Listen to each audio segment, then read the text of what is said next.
السلام علیکم ورحمۃ اللہ وبرکاتہ۔ ذوالقرنین کے دور میں یاجوج ماجوج کے حملے بہت شدت اختیار کر چکے تھے۔ حضرت ذوالقرنین نے پہاڑوں کے درمیان اونچی اور مضبوط دیوار تعمیر فرمائی۔ حضرت ذوالقرنین اور دیوار ذوالقرنین کا ذکر قرآن کریم کی سورۃ الکہف میں موجود ہے۔ جن ذوالقرنین کا قرآن پاک میں ذکر ہے، اس سلسلے میں مفسرین کی مختلف رائے ہے۔ بہت سے مفسرین نے حضرت ذوالقرنین اور ان کی دیوار کے بارے میں اپنی رائے پیش کی ہے۔ بہت سے پرانے اور مفکر سکندر اعظم کو ہی ذوالقرنین مانتے ہیں، مگر بعض اس سے انکاری ہیں کہ سکندر اعظم ذوالقرنین نہیں ہیں۔ جدید زمانے کے کچھ مفسر اور مفکر ذوالقرنین کو پرانے وقت کا بادشاہ مانتے ہیں۔ یہ نسبتاً زیادہ معتبر روایات ہیں، مگر کوئی بھی یقین کے ساتھ یہ نہیں بتا سکا کہ ذوالقرنین کون ہے۔ حضرت ذوالقرنین کے بارے میں قرآن میں صراحت ہے کہ وہ ایسے حکمران تھے جن کو اللہ نے اسباب و وسائل کی فراوانی سے نوازا تھا۔ وہ مشرقی اور مغربی ممالک کو فتح کرتے ہوئے ایک ایسی پہاڑی پر پہنچے جس کی دوسری طرف یاجوج ماجوج تھے۔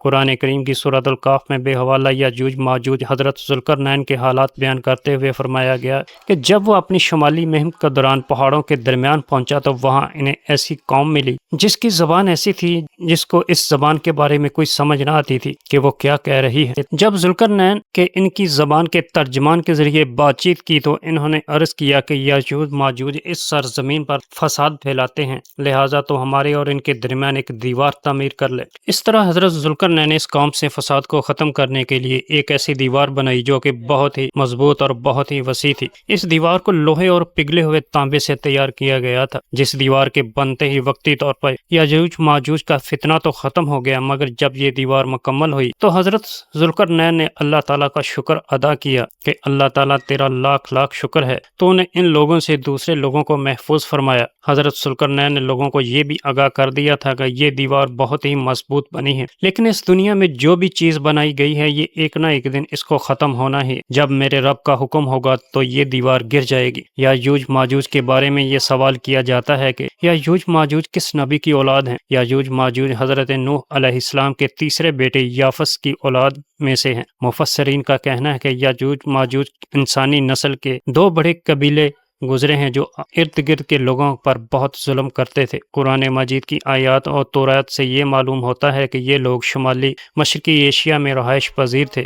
یہ لوگ اپنی طاقت کے ذریعے وہاں کے لوگوں میں فساد برپا کرتے تھے۔ ایشیا کے جنوبی اور مغربی علاقوں میں لوگوں کے خون خرابے کرتے تھے۔ ان لوگوں نے وہاں کے لوگوں کا جینا حرام کیا ہوا تھا۔ کچھ تاریخ دانوں نے ان کے رہنے کے علاقے روس کے دارالحکومت ماسکو کے ارد گرد کا علاقے بتائے ہیں۔ بعض لکھتے ہیں کہ یاجوج ماجوج مشرقی تبت اور چین سے بحر منجمد شمالی تک اور مغرب میں ترکستان تک پھیلے ہوئے تھے۔ اب یہاں لوگوں کا یہ سوال یہ بھی ہے کہ دیوار ذوالقرنین کہاں واقع ہے؟ اس کے بارے میں مفسرین کی مختلف رائے ہے، کیونکہ آج تک ایسی 5 دیواروں کے بارے میں معلومات آ چکی ہیں جو مختلف علاقوں اور مختلف ادوار میں جنگجو قوموں نے حملوں سے بچاؤ کی خاطر بنوائی گئی تھی۔ ان دیواروں میں سب سے لمبی دیوار چین ہے، جس کی لمبائی تقریباً 1200 میل ہے۔ 1200 میل سے 1500 میل بتائی جاتی ہے۔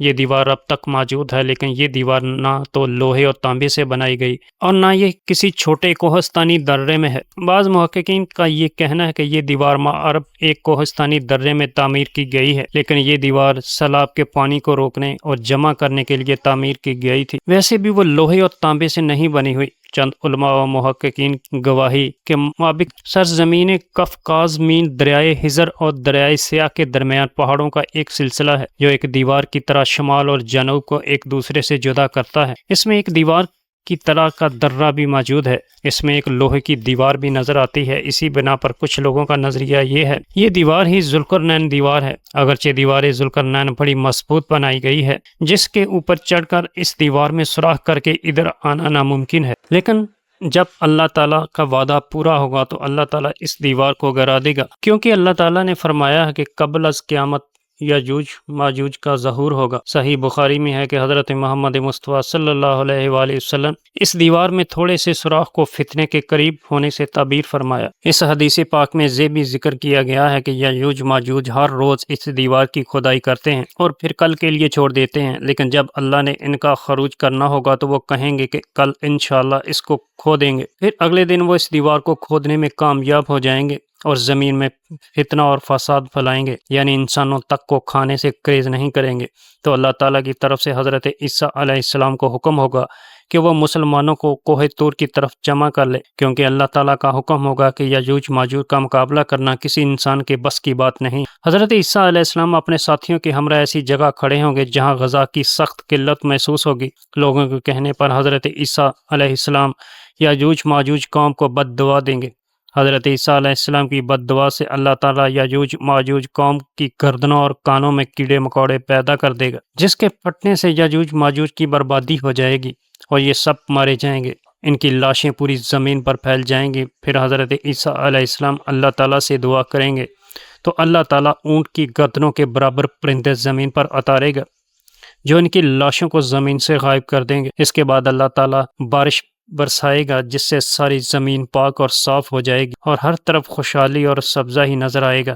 صحیح مسلم کی روایت میں بیان کیا گیا ہے کہ یاجوج ماجوج کا ظہور حضرت عیسیٰ علیہ السلام کے نزول کے بعد ان کی موجودگی میں ہوگا، جس سے ان مفسرین کی تردید ہو جاتی ہے جو کہتے ہیں کہ تاتاریوں کا مسلمان حملہ یا منگول ترک جن میں چنگیز خان بھی تھا یا روسی یا چینی قومیں، یہی یاجوج ماجوج قومیں ہیں جن کا ظہور ہو چکا ہے۔ مغربی قومیں یہ خیال کرتی ہیں کہ انہی افراد کا پوری دنیا میں عروج ہے، لیکن یہ سب باتیں غلط ہیں، کیونکہ یاجوج ماجوج کے غلبے سے سیاسی غلبہ مراد نہیں ہے بلکہ قتل و غیرت، خون خرابہ، فساد ڈالنے کا غلبہ ہے۔ لہٰذا یہ کہنا کہ یاجوج ماجوج کی آمد ہونے کو ہے، یہ سب کچھ جھوٹ ہے۔